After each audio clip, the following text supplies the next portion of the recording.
চলো দিগন্তে উড়ে বেড়াই, যে স্মৃতি কখনো আসেনি, দেশের নিঃশব্দ মাটির গন্ধে তারই ঘ্রাণ নিয়ে যায়। এ যে ইতিহাস, এ যে ঐতিহাসিক মুহূর্ত। এই খুশির আনন্দে হয়তো সবুজের ডানা মেলে উঠছে নিঃশব্দ ভূমিটাও। একবার নয়, টানা দুবার। সিরিজ নয়, সোজা হোয়াইট ওয়াশ। বাংলাদেশিরা যাকে প্রেম দিয়ে বলে বাংলা ওয়াশ, সেই কঠিন শব্দেই পাকিস্তানকে মাথা নিচু করে ফিরতে হলো। অভিনয় আর বাস্তবতায় ফারাক যে বিস্তর, সেটা হয়তো বুঝে গেছে ওরা।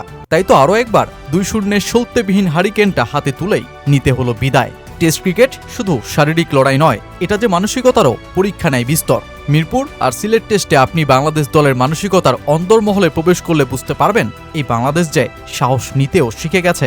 স্রোতের বিপরীতে হেঁটে স্পোর্টিং উইকেট বানিয়েই জয়, এমনকি সেই ঐতিহাসিক জয়ের বোনাসটাও সঁপে দিলেন দেশের ক্রিকেটের স্বার্থে। তাই তো এবার দেশ ছাড়িয়ে সোজা অস্ট্রেলিয়ার মাটিকে লক্ষ্য বানিয়েছে ওরা। অথচ যেই দেশে দ্বিপাক্ষিক সিরিজে খেলার অভিজ্ঞতা নেই বর্তমান দলের কারোরই।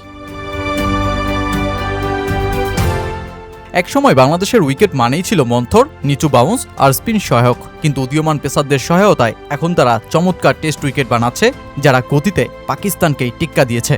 ওয়াসিম আকরামের এই পোস্টে আপনি একটা বিষয় খুঁজে পাবেন, শুধু জয় নয়, বাংলাদেশ জিততে শিখে গেছে পুরনো সংস্কৃতি বদলে, স্রোতের বিপরীতে হেঁটে উইকেটের আচরণ বদলেই। বোলিং ডিপার্টমেন্ট সেই স্বপ্নকে সত্যিই করেছে, আর লিটন, শান্ত, মুশফিকরা দিয়েছেন অভিজ্ঞতার প্রমাণ। তাই তো টানা দুইবার পাকিস্তানকে টেস্টে হোয়াইট ওয়াশ করে বিশ্ব টেস্ট চ্যাম্পিয়নশিপের পয়েন্ট তালিকায় ভারতকে টপকে 5-এ উঠে আসা, সেটা তো স্বপ্ন নয়, রীতিমতো দুঃস্বপ্নের প্রাপ্তি।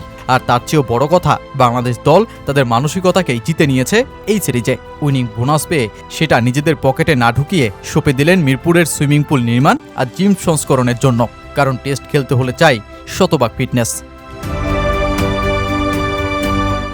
ক্রিকেটে সব দেশই হোম কন্ডিশনের সুবিধা নিতে চায়। এক টেস্ট জয়ের পর পরবর্তী টেস্টে ফ্ল্যাট উইকেট বানিয়ে সিরিজ জয়ের নজর থাকে দলগুলো, কিন্তু বাংলাদেশ এবার সেই পথেও হাঁটল না। মিরপুরের স্পোর্টিং উইকেটে জয়ের পর সিলেটেও ওরা দাবি জানিয়ে রাখল স্পোর্টিং উইকেটেরই। কারণ নাজমুল শান্তরা মনে গেঁথে নিয়েছে সাফল্য নয়, যোগ্যতার পেছনে হাঁটো, আর তবেই সাফল্য একদিন বাধ্য হয়ে তোমার পেছনে ছুটবে।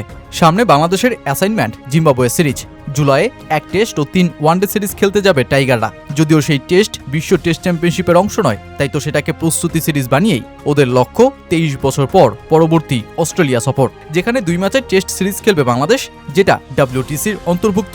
আর যেই সিরিজের জন্য বড় দুর্বলতা হবে টপ অর্ডার। সাবেক অধিনায়ক হাবিবুল বাশার বলছেন, চ্যালেঞ্জ জানানোই হবে লক্ষ্য, সাথে ঠিক করতে হবে ওপেনিং সমস্যাটাও।